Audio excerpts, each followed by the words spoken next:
Last lecture we all had discussed about the development of the science into the middle ages, and we all have seen that the middle age, it started with the dark age, and from the dark age we have seen it has means there was a curiosity, because knowledge was there, but knowledge was into the monasteries only. But later on the other thinkers, they started finding the ideas, and they started learning the science, and the slowly knowledge evolved, and there was a divergence of the field into the science. And we have seen that till the late middle age, there was the enlightenment also.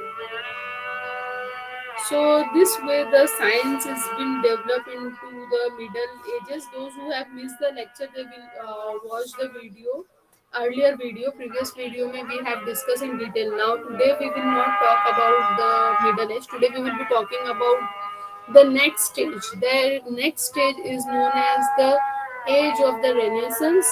It is the retrieval of the European art, literature, everything in influence of the classical method. So this era, a period you can say is 1450 to 1650. Now see this particular Renaissance. It has derived from the Italian word.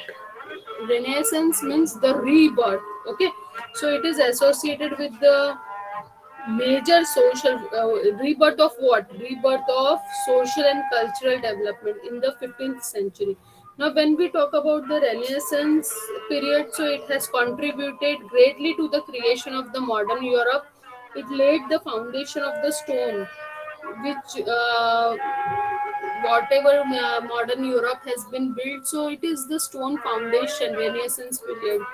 The feature of Renaissance, it includes the formation of new ideologies, debates, discoveries. But see, in this particular period, you will observe lots of criticism were there. The means they don't believe that Renaissance they have provided the essential ingredient for the modern Europe, and it was the Enlightenment that laid the foundation of the modern world. When we talk about the 15th century beginning, so cultural movement of the Renaissance, we can observe here. Now, the major or keystone step at this particular period was the rediscovery of the Greek scientific textbooks. In the earlier lecture, we had discussed in detail about it. You all remember that all the knowledge that was restricted into the Greece only, and later on, Arabic scholars they have in their own language. So later on, we have seen that whatever Greek books were there, it was translated and rediscovery. And after that, what happened? New branches emerges into the field of the science. So till here, we had already discussed. Now, ancient as well as the medieval period, when we were discussing, we have discussed in that particular period lots many things have done, but it was not disseminated. So this dissemination, what do you mean by the dissemination of the data?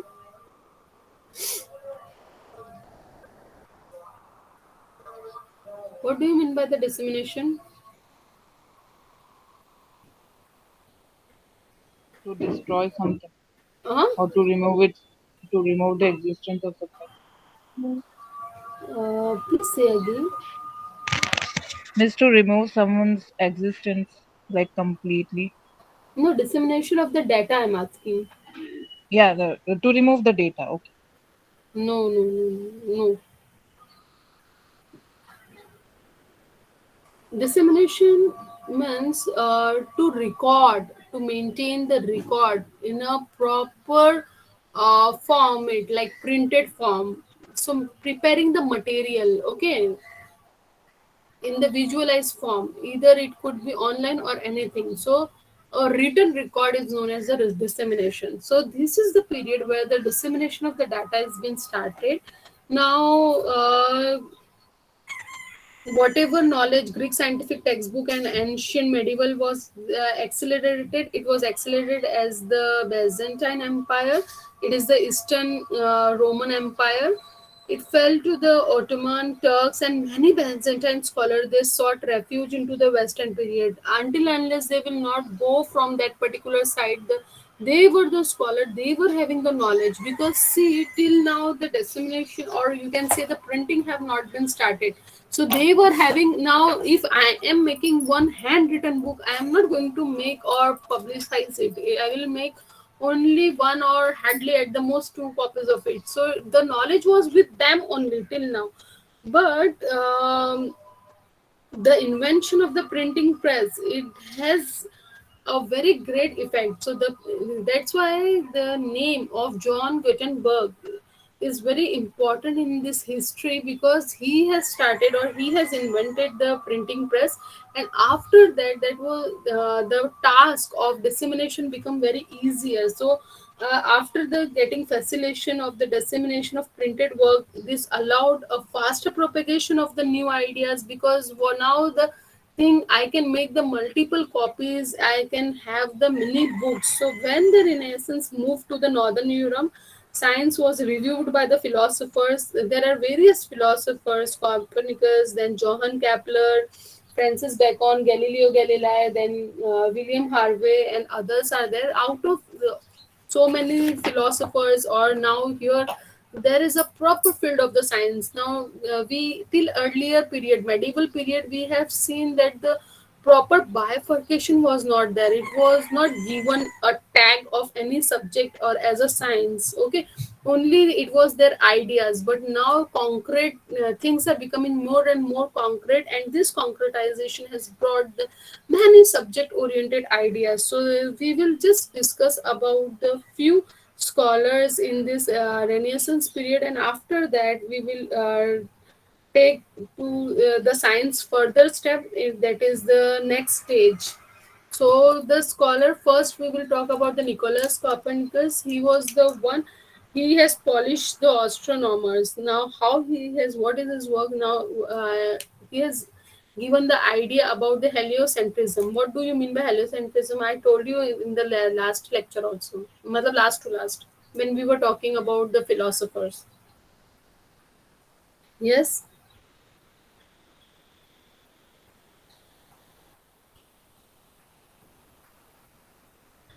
fast.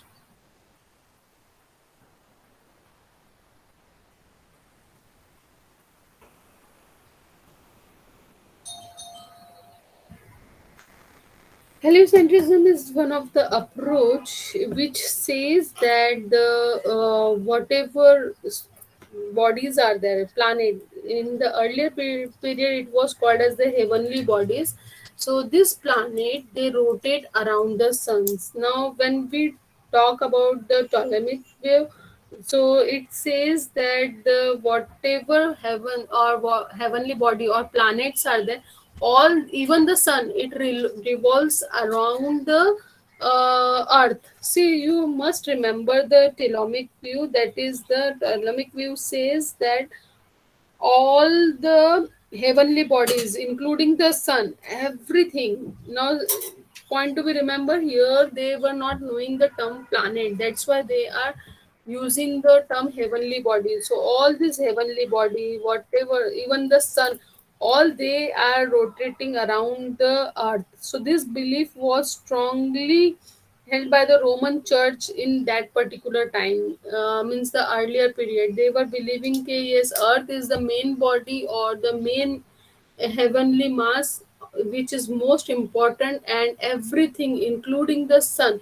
it is rotating around the sun. So Copernicus was the first who said that the Earth, even the other planet, they all revolve around the sun. So that is known as the heliocentric approach or heliocentrism.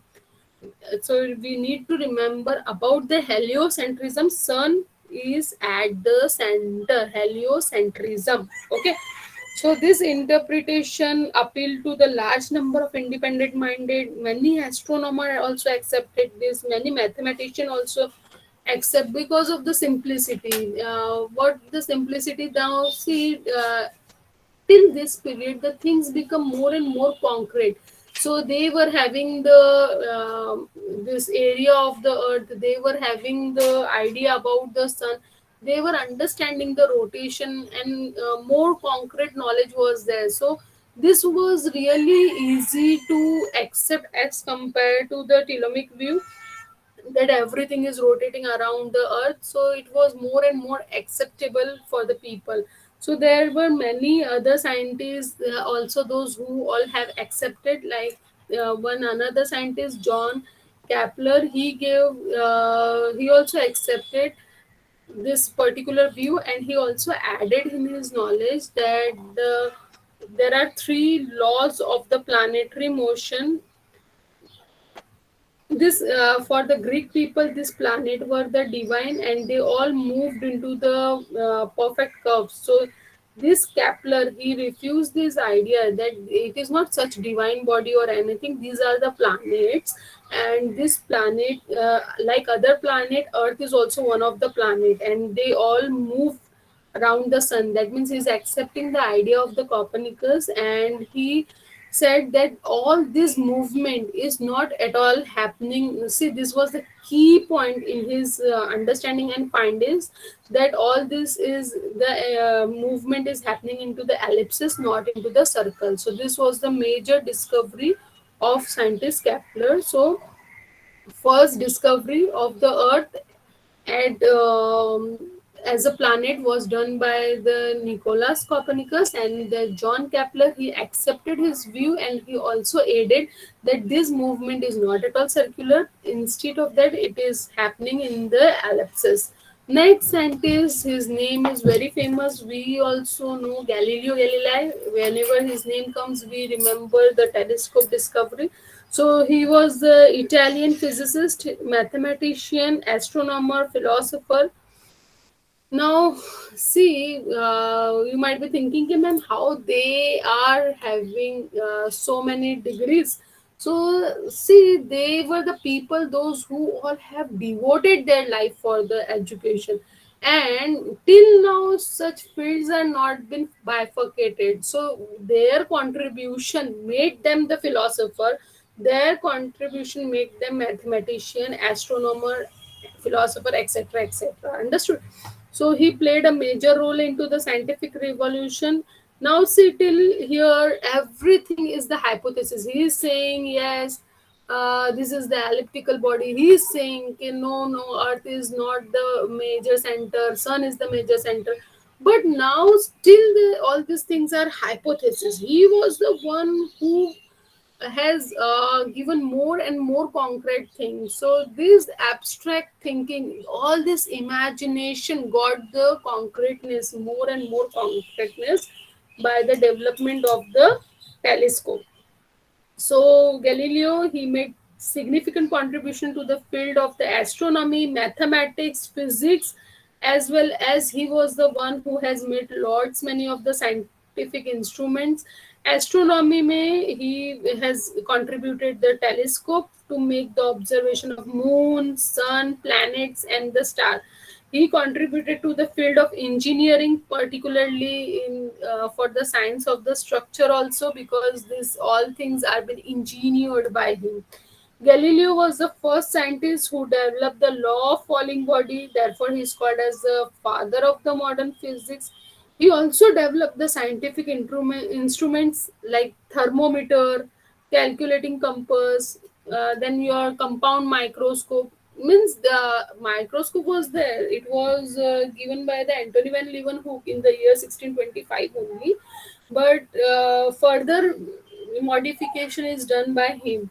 Then next scientist Francis Bacon, he emphasizes importance of the induction as the part of the scientific method. Matlab, he stated all scientific discovery, it should follow the process of observation. Then observation should be followed with the experimentation, and after experimentation, whatever your learning outcome is there, you do the analysis of this, and inductive reasoning will be helping you to apply finding to the universe as a whole. Understood? Till now only theories, whatever written in the book was accepted, but he was the one who gave the idea, okay, whatever you are accepting, you do it by your experimentation. Build your own knowledge instead of finding to the others knowledge. Then next was the William Harvey. He is known as the father of the modern physiology. What do you mean by the physiology? Physiology body के जो भी system. Okay, you're an art student. Otherwise, physiology is a very common term for the science student. Physiology means whatever body parts, whatever body metabolisms are there. So that system is studying or learning that system. Logy means systematic study. Physiology, that means physically metabolism, whatever we are learning. So again, it is divided as the animal physiology, plant physiology. In the case of the animal physiology, we are learning the circulation, respiration, nervous system and all. So now he is called as the father of the modern physiology. Why? Because he discovered the circulation of the blood through the body. He advocated that the blood travels through the body and pumped through its course by the heart. So this was the major contribution. Before that, people were not knowing that such blood is moving, and the importance of the blood. Everything was given by the William Harvey. So once again, we'll revise about all the scientists. John Gutenberg was the first who have discovered the who has invented the printing press, and now this was the major revolution which helped and which facilitated for the dissemination of the knowledge. Thereafter, Nicholas Copernicus, he was the one who has given the idea of the heliocentrism, and he refused the Ptolemaic view. That the Ptolemaic view says that the Earth is at the center and all other planets are rotating around the Earth.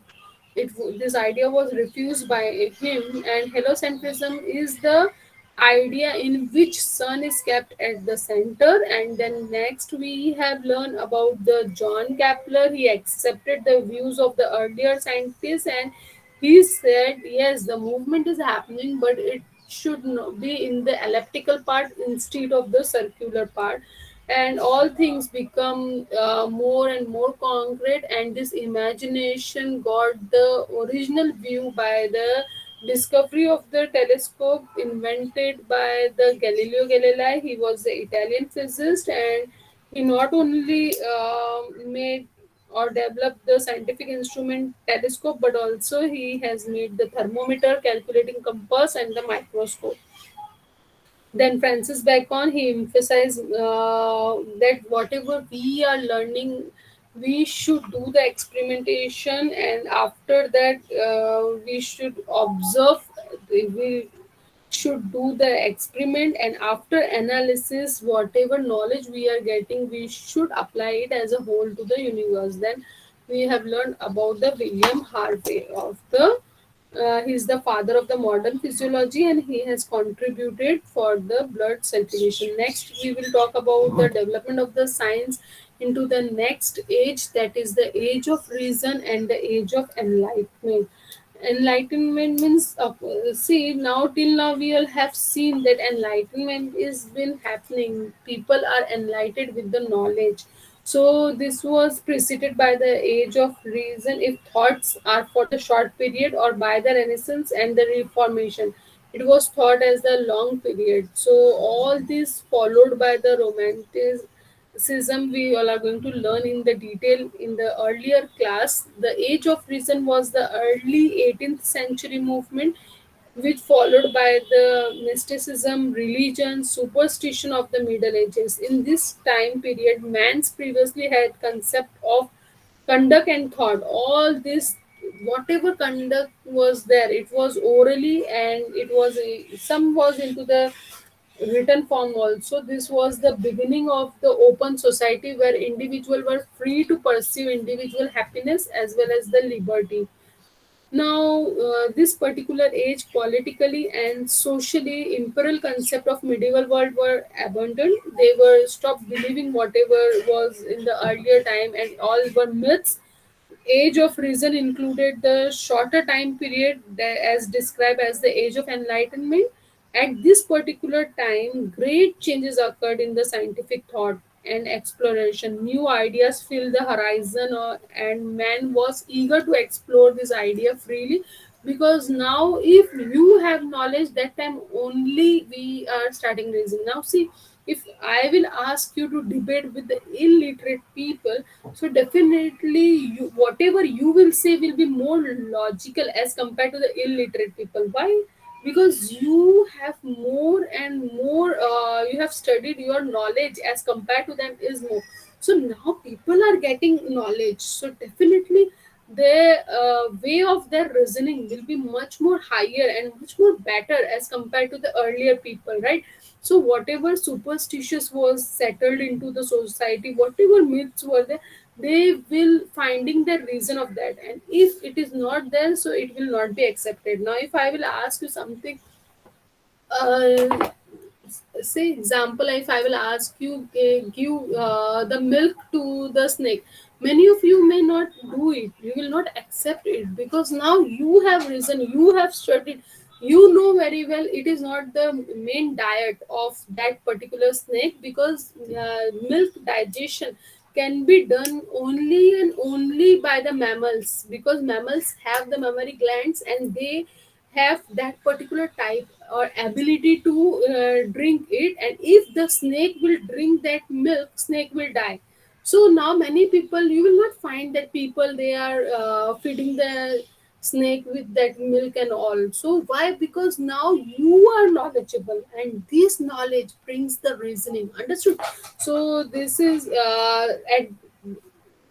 one of the examples. So at that particular time, as the knowledge has filled the mind of the people, so they have learned into the new horizon, and they were very much eager to explore their idea very much freely. So next age was the age of enlightenment. It refers to the historical intellectual movement of the 18th century. Now this particular movement advocate the rationally mean of the established new authoritative system of the ethics, aesthetic, as well as the knowledge. Now the intellectual leader of this particular movement regarded themselves as the courageous and the elite. At that particular time the world toward progress, and they have long period of doubtful tradition full of irrationality, superstition, and all this thing were question mark. Okay, why we are doing all this thing? So this movement also provided a framework for the American and the French revolutions, the Latin American independence movement, and the polish of the constitution. It also led the rise of the capitalism as well as the birth of the socialism. When we talk about the age of enlightenment, it was followed by the romanticism in the science. The romantic movement of the early 19th century, it reshaped the science by opening up the new pursuits unexpected in the classical approach of the enlightenment. When we talk about the major breakout, so major uh, breakthroughs at that particular age was biology, especially at the time of the Charles Darwin theory in the evolution in the physics. There was electromagnetism, mathematics में there was Euclidean geometry, then chemistry में there was organic chemistry.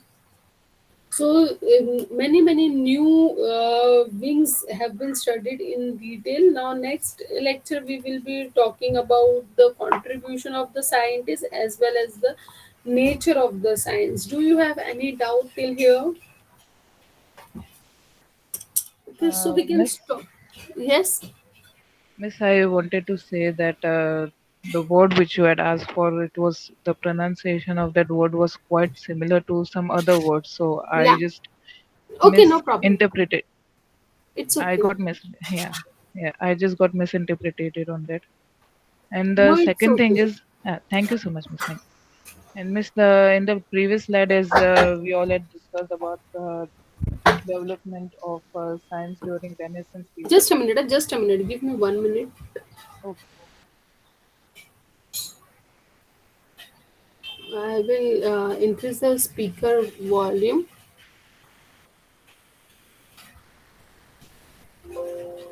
so you will be more clear. Okay, now you can say.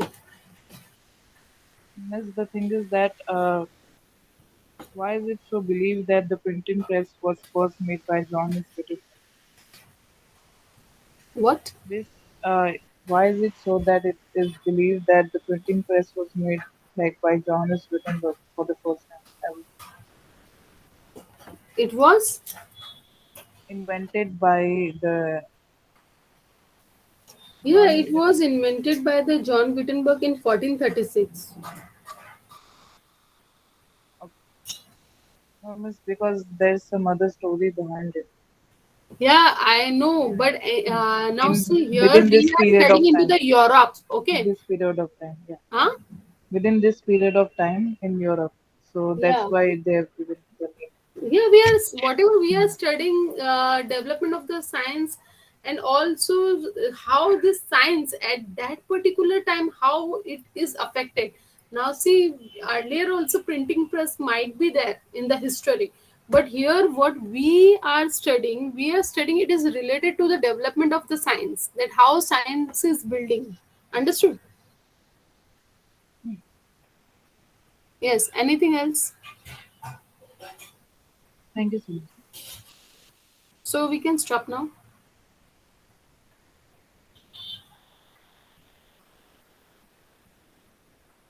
We'll stop for the discussion. We'll have a discussion. No one will leave the class.